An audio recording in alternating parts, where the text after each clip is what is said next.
السلام علیکم. FM 101 کراچی کے اسٹوڈیو سے کمرشل پروگرام کے ساتھ ناہید ضمیر حاضر ہے. پروگرام ہے صحت کی بات سائی لائف کے ساتھ.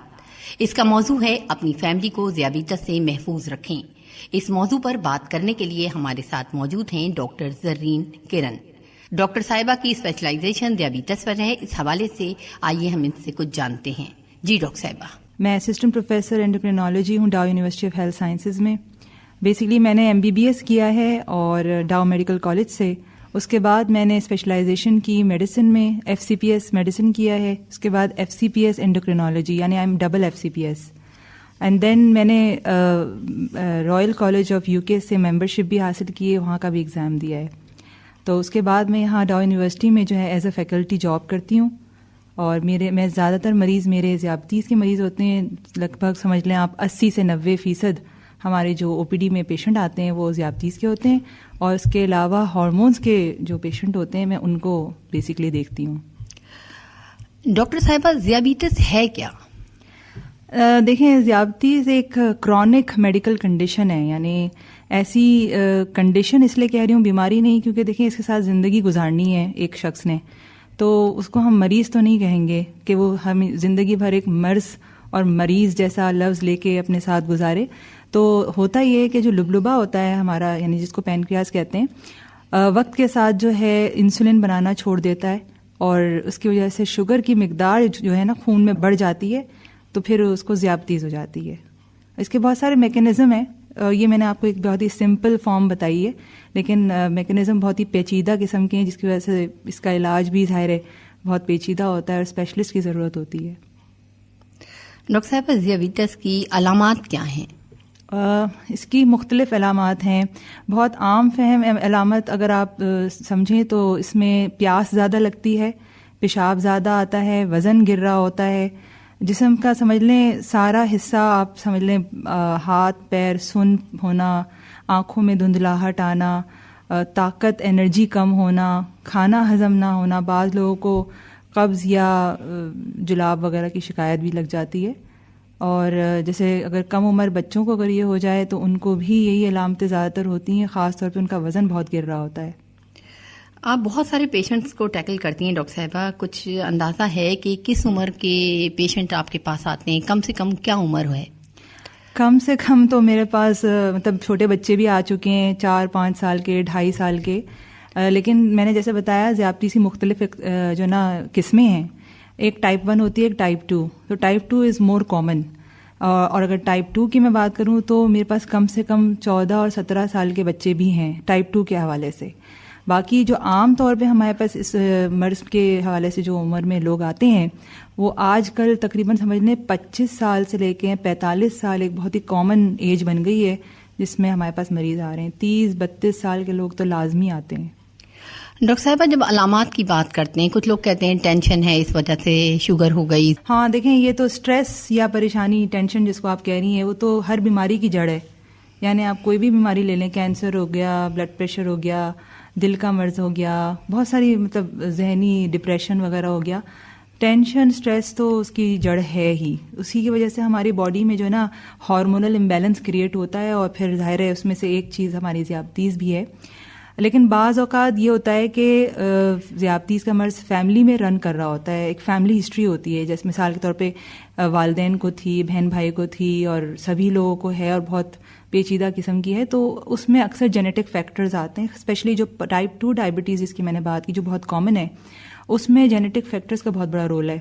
اور اگر آپ اوور آل دنیا کی بات کریں تو ایشینز میں یہ جینیٹک فیکٹرز بہت اسٹرانگ ہیں, بیکاز ہمارے یہاں انٹر میرجز بہت ہوتی ہیں نا, کزنز آپس میں شادیاں کرتے ہیں, یہ وجہ ہے. ذیابیطس کے مریض کو کیا کیا پیچیدگیاں ہو سکتی ہیں یا ہوتی ہیں نارملی؟ جی بالکل. دیکھیں ذیابیطس اٹ سیلف جو ہے شوگر کے نمبر ہیں جس کو لے کے مریض پریشان ہوتے ہیں کہ یہ نمبر ہے, یہ زیادہ ہے یا کم ہے. اصل بات ذیابیطس کی ہے اس کی پیچیدگیاں, اور اس میں ہر چیز ہے, جسم کا ہر حصہ انوالو ہے, سر سے لے کے پاؤں تک ذیابیطس جو ہے نا ہمیں متاثر کر سکتی ہے. اگر میں اوپر سے شروع کروں تو دماغ ہے, دماغ کی جو شریانی اگر اس میں شوگر کی مقدار زیادہ ہوتی ہے تو فالج جیسے اثرات ہو سکتے ہیں, آنکھیں متاثر ہو سکتی ہیں, آنکھوں کا پردہ افیکٹ ہو سکتا ہے, بینائی ختم ہو سکتی ہے, اور زندگی بھر کے لیے مریض نابینا ہو سکتا ہے. اسی طرح دل کا مرض ہو سکتا ہے, دل کا اٹیک ہو سکتا ہے. یعنی اگر آپ نے شوگر کی مقدار کنٹرول نہیں کی تو ممکن ہے کہ ینگ ایج میں آپ کو ہارٹ اٹیک ہو جائے. اس کے بعد جو ہے جگر ہے, جگر بھی ہمارا جو ہے اس میں شوگر کی وجہ سے یہاں تک کہ آپ سمجھ لیں جو ہیپیٹائٹس بی اور سی کی وجہ سے جگر کے مسئلے ہوتے ہیں اور لوگ ٹرانسپلانٹ کراتے ہیں, وہی نوبت اب ذیابطیس کی وجہ سے عام ہوتی جا رہی ہے. یعنی ہیپیٹائٹس بی سی پیچھے رہ گئے ہیں, ذیابطیس آگے بڑھ رہی ہے. دوسرا گردے, گردوں کے بغیر تو جسم کا نظام چل ہی نہیں سکتا. اور پھر اگر ہم اور نیچے چلیں تو پیر ہیں ہمارے, ٹانگیں ہیں, جوڑ ہیں. پیروں میں اگر السر زخم ہو جائے تو آپ کو پتہ ہے پیر کٹ جاتے ہیں اور وہ بڑا ڈینجرس اور ایک سوشل اسٹگما کے طور پہ بہت مشکل چیز بن جاتی ہے. تو ہر چیز ہے اس میں. ڈاکٹر صاحبہ اس حوالے سے ذہنی طور پر بھی کچھ متاثر ہوتا ہے ایسا مریض؟ جی, اس پہ کچھ اثر پڑتا ہے اس بات کا؟ ہاں دیکھیں, سب سے بڑے تو یہ ایک لیبل لگنا کہ اچھا مجھے ذیابطیس ہو گئی ہے, یہی سب سے بڑا ایک سوشل اٹیک ہوتا ہے کہ اب میں ایک ذیابطیس کا مریض یا بن گئی ہوں یا بن گیا ہوں. تو وہ ذہن پہ ایک بہت ٹینشن اور پریشانی ایک مریض کے ذہن میں آ جاتی ہے کہ اب مجھے ساری زندگی جو ہے میٹھے سے پرہیز کرنا ہے, دوائیاں کھانی ہیں, ڈاکٹر کے چکر لگانے ہیں, فیس بھرنی ہے, ٹیسٹ بھی کرانے ہیں. تو یہ بہت بڑا ایک اس حوالے سے تو میڈیکل سٹریس کے طور پر تو ہے. پھر بذات خود کیونکہ ظاہر ہے آپ کو زندگی میں اپنی بہت چینجز لانی پڑتی ہیں اپنی لائف سٹائل کے اندر, کھانے پینے کے طور طریقے چینج کرنے پڑ جاتے ہیں, آپ کو اپنی لائف سٹائل چینج کرنی پڑتی ہے. مثال کے طور پہ آپ کبھی بھی واک یا ایکسرسائز یا گیم اسپورٹس کے عادی نہیں ہوتے, آپ کو کبھی کبھی ان ایکٹیویٹیز میں انڈلج ہونا پڑتا ہے. تو ظاہر ہے چینج ان لائف مطلب ایک ایڈلٹ, ایک بڑے مطلب عمر کے انسان کے لیے اتنا ایزیلی ایکسیپٹیبل نہیں ہوتا. تو وہ ایک دباؤ ڈالتا ہے, ذہنی دباؤ.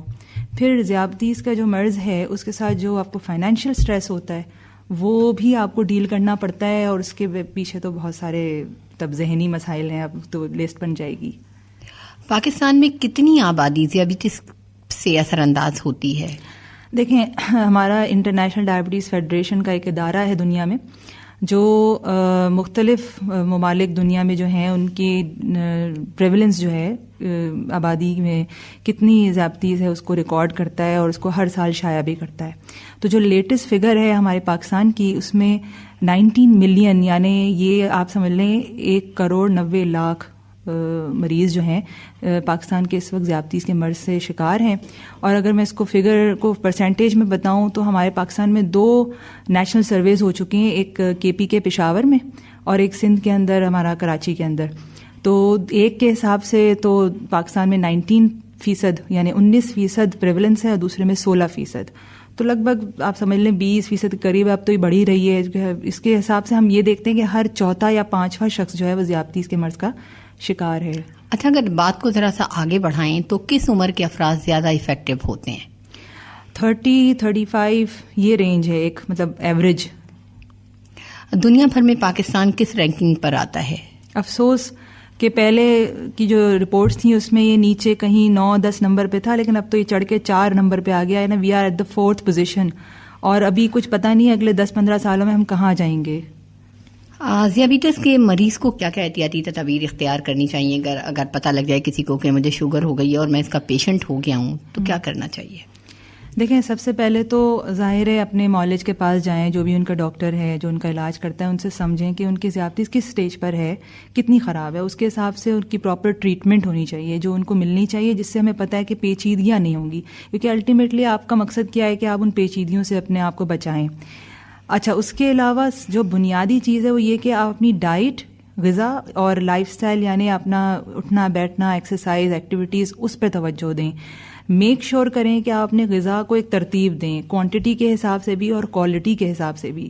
یعنی کوالٹی کا مطلب یہ کہ جو چیز ذیابطیس میں اس کو نہیں کھانا چاہیے وہ نہیں کھائیں, اور جو کھانا چاہیے تو اس کی کوانٹٹی کتنی الاؤڈ ہے, کیا کیا وقفے سے آپ لے سکتے ہیں, یہ سارا سمجھنا چاہیے. دوسرا, جیسے لائف سٹائل کا میں نے آپ کو بتایا کہ بھائی کوئی ہم بہت سارے لوگ آج کل مڈل کلاس کے جو ہیں وہ آفس ورک میں انوالو ہیں, 9 to 5 کی جاب ہے, کمپیوٹر اسکرینس پہ بیٹھے ہیں, تو سیڈنٹری اسپیشلی جیسے بینکرز ہیں فار ایگزامپل, تو ان کو تو ایکٹیویٹی بالکل نل ہے. مطلب وہ کمپیوٹر پہ بیٹھے ہیں سارا دن, پھر سموسے چائے یہ سب بھی چل رہا ہے, تو اس سے آپ کو سوچیں کیا ہوگا. تو ان کو ہیو ٹو میک شیور کہ 24 گھنٹے میں کوئی آدھا گھنٹہ نکالیں یا پونا گھنٹہ جو ان کو سوٹ کرے, جس میں وہ فزیکل ایکٹیویٹی وگرس قسم کی کریں. مثال طور پہ تیز قدم چلیں, واک جس کو ہم کہتے ہیں, یا اگر کوئی اچھا اور اپنے آپ کو امپروو کر سکتا ہے کوئی جم جوائن کرے, ایکسرسائز کرے, اس طرح سے اپنا روٹین سیٹ کرنا پڑے گا. ڈاکٹر صاحب ایک چیز اور یہ بھی ہوتی ہے کہ ایک پیشنٹ ہے, وہ صبح ناشتہ کر کے گیا ہے, جیسے آپ نے بینکرز کی بات کی ہے, ایک عام فرد کی بات کرتے ہیں, اور پھر وہ شام کو کھاتا ہے, تو کچھ اثر پڑتا ہے شوگر کے پیشنٹ کو تھوڑی تھوڑی دیر بعد کچھ لینا چاہیے یا نہیں, بس 3 وقت کھائے؟ جی بالکل. اس میں یہ ہوتا ہے کہ دیکھیں سارا دن خالی پیٹ نہیں رہنا چاہیے. اس میں کیا ہوتا ہے کہ جو نیکسٹ ٹائم جب وہ کھانے بیٹھتے ہیں, جیسے آپ نے بتایا صبح ناشتہ تو کیا لیکن سارا دن کچھ نہیں کھایا, اور پھر رات کو یا شام کو جب وہ گھر گئے کھانا کھانے, تو ظاہر ہے بھوک تو چمکی بھی ہوگی, تو ممکن ہے کہ وہ اوور ایٹ کر جائیں. تو وہاں جو یہ برڈن آف گلوکوز یا شوگر وہ دیں گے اپنے جسم کو, وہ نقصان دیتا ہے. اسی لیے کہتے ہیں کہ ذیابطیس کے مریض کو اسمال فریکوینٹ میلز لینی ہوتی ہے, اسمال اینڈ فریکوینٹ. یعنی آپ اگر فرض کریں 2 3 روٹیاں کھانے کے عادی ہیں, تو بھائی آپ اس کو کٹ کریں, 1 روٹی پہ لائیں. ہاں آپ کو پتا ہے کہ آپ کو 3-4 گھنٹے بعد پھر بھوک لگے گی, تو اس کا مطلب یہ نہیں آپ پھر روٹی کھائیں, آپ نے اس وقت اسنیک لینا ہے.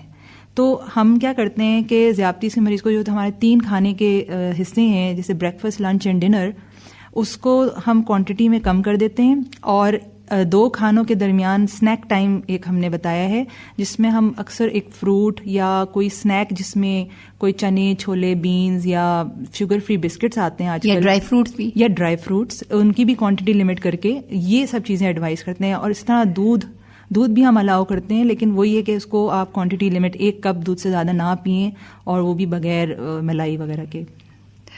ذیابیطس ہمارے خاندان کی صحت کو کس طرح متاثر کر رہا ہے اور کر سکتا ہے؟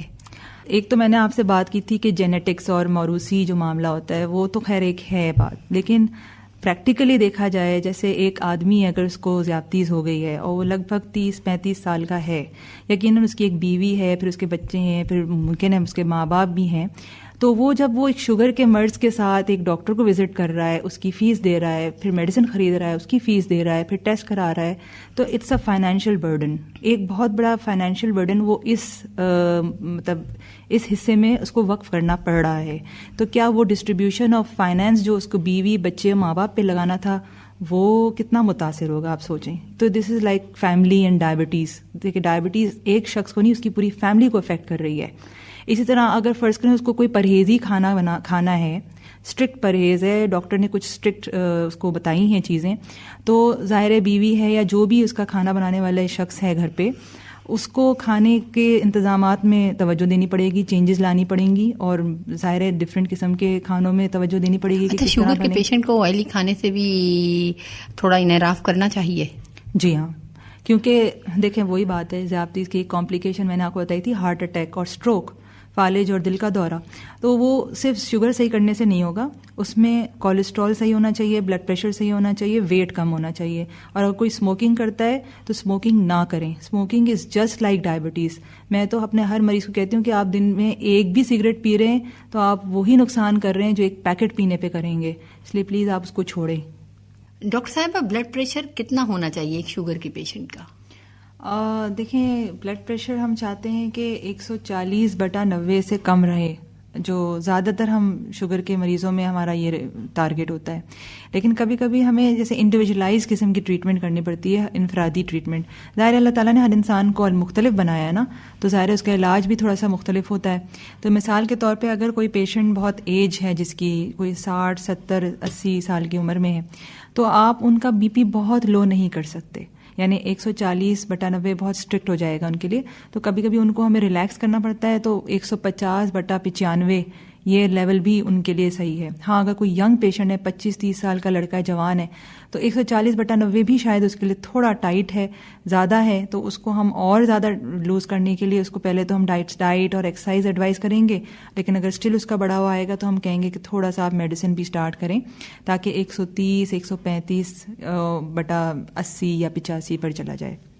اچھا ڈاکٹر صاحبہ, ایک چیز یہ بھی ہے کہ نوجوان نسل ہے یا بچے ہیں اور انہیں شوگر ہو گئی ہے, لیکن وہ اسپورٹس کے شوقین ہیں, تو وہ کیا اسپورٹس کھیل سکتے ہیں, کسی بھی کھیل کے میدان میں جا سکتے ہیں یا نہیں جا سکتے؟ پرابلم کریٹ ہوتی ہے ایسی صورتحال میں, انہیں کیا کرنا چاہیے؟ دیکھیں ہمارے ملک میں بہت بڑی مثال ہے وسیم اکرم. وسیم اکرم خود ایک ذیابطیس کے مریض ہیں اور انسولن استعمال کرتے ہیں, یعنی انجیکشن فارم میں ٹریٹمنٹ لیتے ہیں. تو جب وہ لیتے ہیں اور وہ اسپورٹس کے آپ کو بتائیں کتنے بڑے اسٹار ہیں, تو وائی ناٹ, بچوں کو بھی یہ چیز الاؤڈ ہے. ہاں ان کی مینجمنٹ اس وقت ذرا آپ کو بہت ہی ویجیلنٹ رہنا پڑے گا اس کی مینجمنٹ کے لیے, اور بہت اسپیشلسٹ کیئر کے انڈر ان کو لے کر چلنا پڑے گا. وہ انسولین کی مقدار اور کھانے کا جو تناسب ہے تاکہ اس کے ساتھ وہ اسپورٹس کی ایکٹیویٹیز اچیو کر سکیں, یہ چیز تو ایک بہت مطلب ایک اسپیشلسٹ ایریا بن جائے گا ان کی مینجمنٹ کے لیے. لیکن ناممکن قطعی نہیں ہے, ہر چیز ممکن ہے. ڈاکٹر صاحبہ, ایچ بی, یہ ریڈنگ اس کی ہر 6 مہینے بعد لینی چاہیے, اس سے کچھ فرق پڑتا ہے؟ جی, یہ ہیموگلوبن A1C کہتے ہیں اس کو, HbA1c.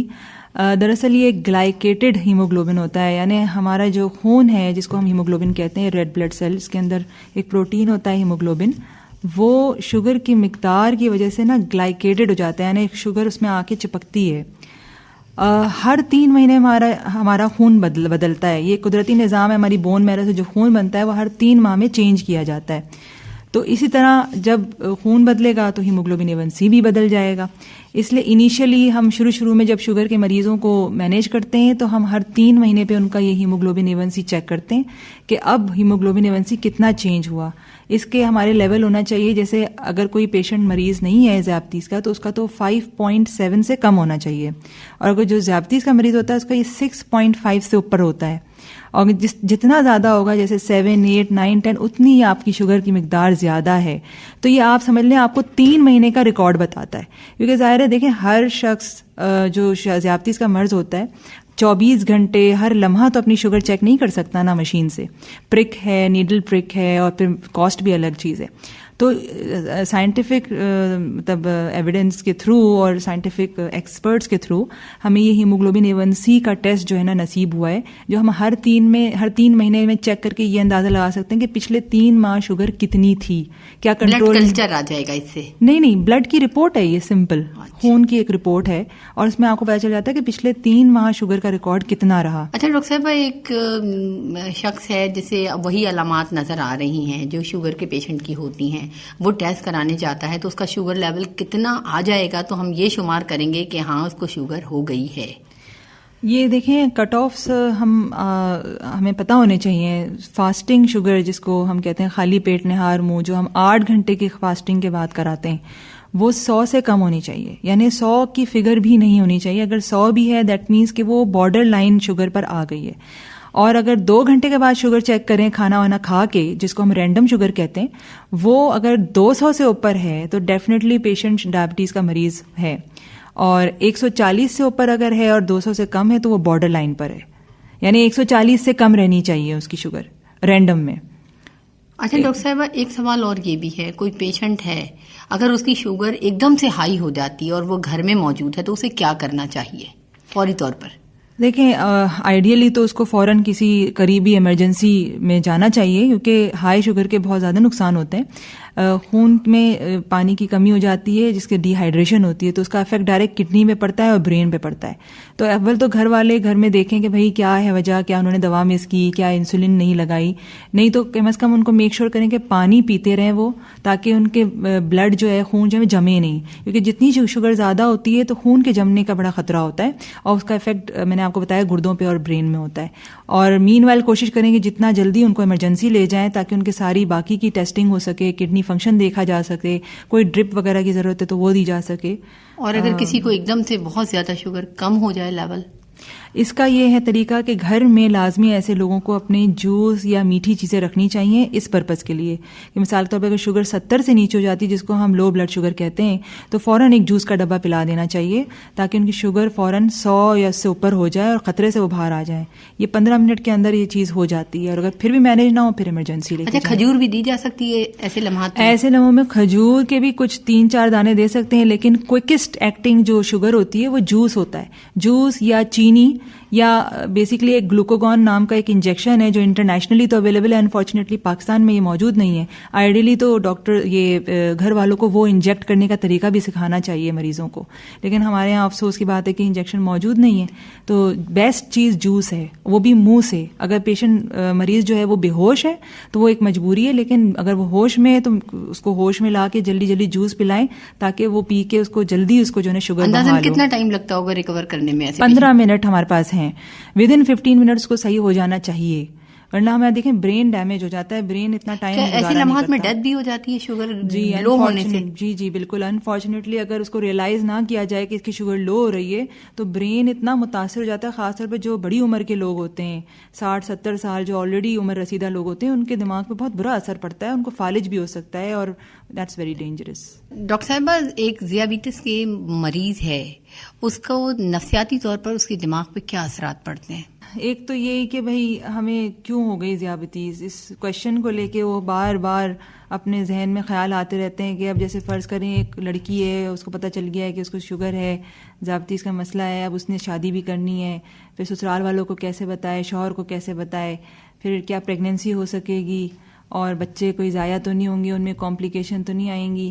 تو یہ چیزیں سوچ کے اس کا ذہن دیکھیں, سوچے کتنا وہ سوچ کے اپنی جو ہے نا شوگر مزید بڑھا سکتی ہے, دوائیوں کی طرف سے لاپرواہ ہو سکتی ہے, ڈاکٹر کی وزٹس چھوڑ سکتی ہے کہ مجھے تو بس اب ہو گئی شوگر, اب میں کیا کروں, اب تو میری زندگی ختم.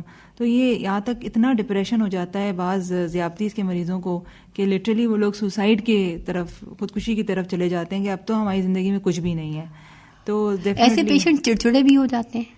ہاں, موڈ تو بہت خراب رہتا ہے ظاہر, جس وقت شوگر زیادہ ہوتی ہے خاص طور پہ, کیونکہ آپ کو میں نے بتایا خون جمنا جو ہے نا, جب شوگر زیادہ ہوتی ہے تو خون کے جمنے کے خطرہ ہوتا ہے, تو وہ ظاہر ہے آپ کا بلڈ فلو جس طرح برین میں آپ کو چاہیے دماغ کو چلانے کے لیے اور اس کو غذا پہنچانے کے لیے, وہ افیکٹ ہو رہا ہوتا ہے. تو ظاہر ہے موڈ میں چڑچڑاہٹ آ سکتی ہے, خشکی ہو سکتی ہے, اور مریض کو پتہ ہی نہیں چل رہا ہوتا کہ اس کا موڈ کیوں خراب ہے.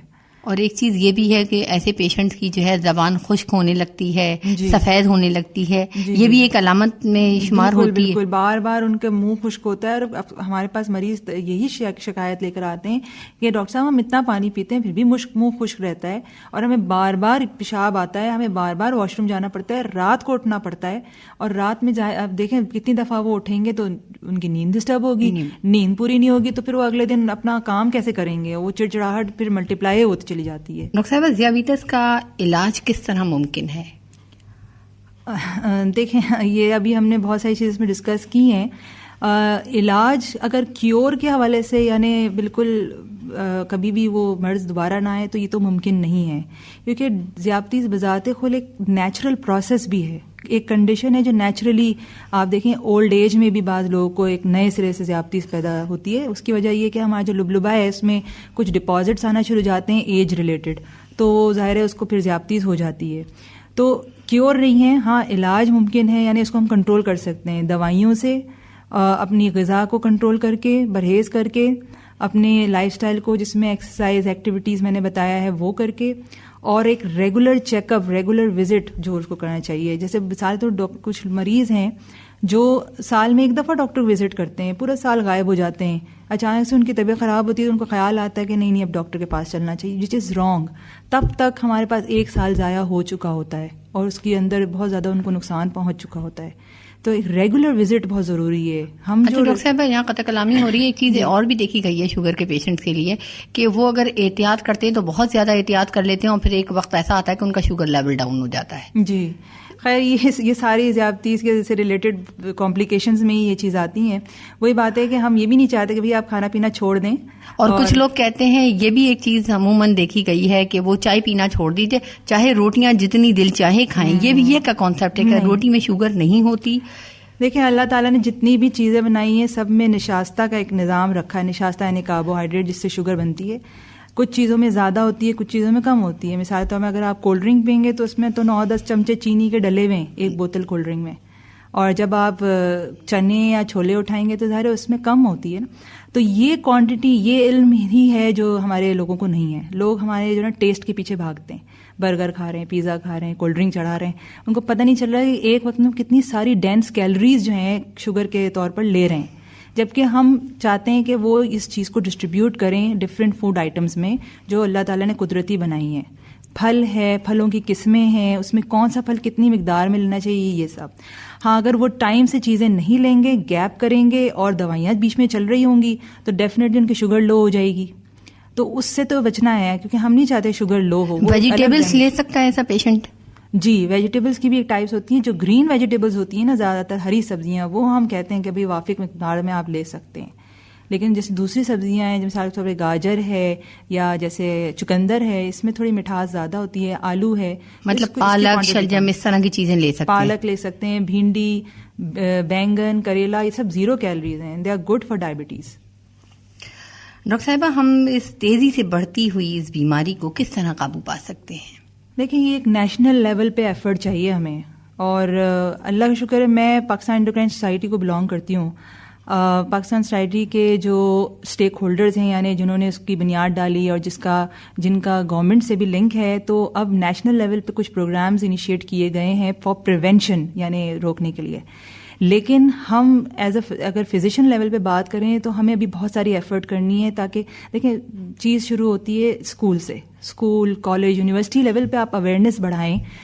کھانے پینے کی چیزیں کینٹینوں میں جو ملتی ہیں، جو بچے بڑے شوق سے لیتے ہیں اور اس کے گرویدہ ہو جاتے ہیں، یعنی کہ وہ چپس، سلانٹی، بسکٹ یہ کھائیں گے، لیکن گھر آ کے وہ ماں کے ہاتھ کی بنی ہوئی روٹی نہیں کھائیں گے.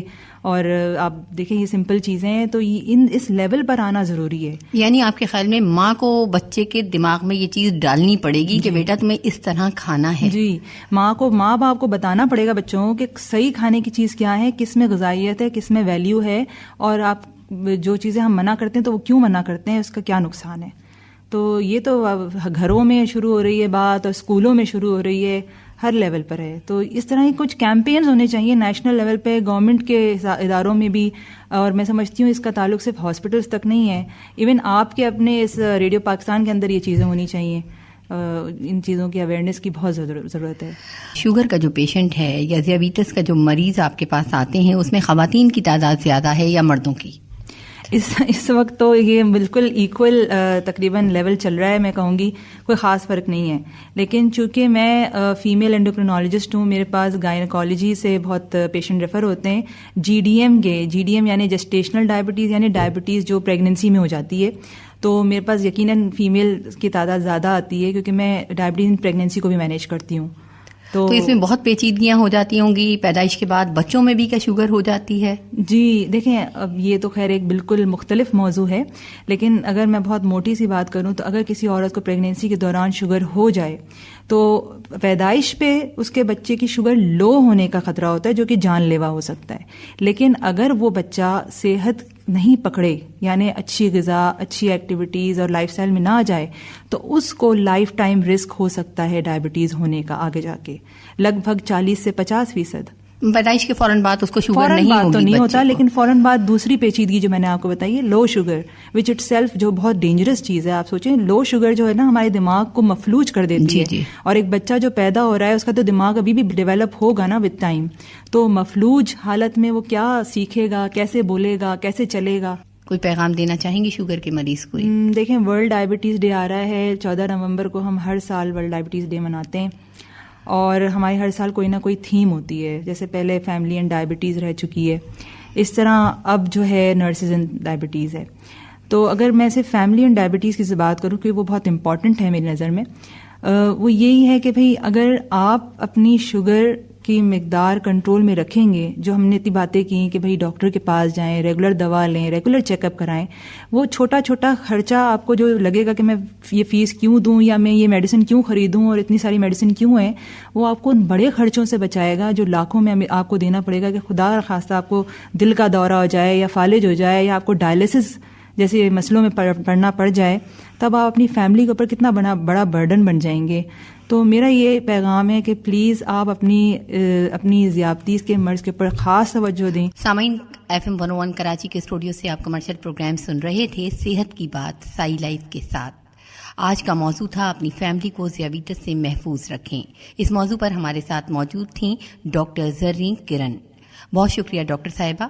اس کے ساتھ ہی اس پروگرام کی میزبان ناہید ضمیر اجازت چاہتی ہے. اللہ حافظ.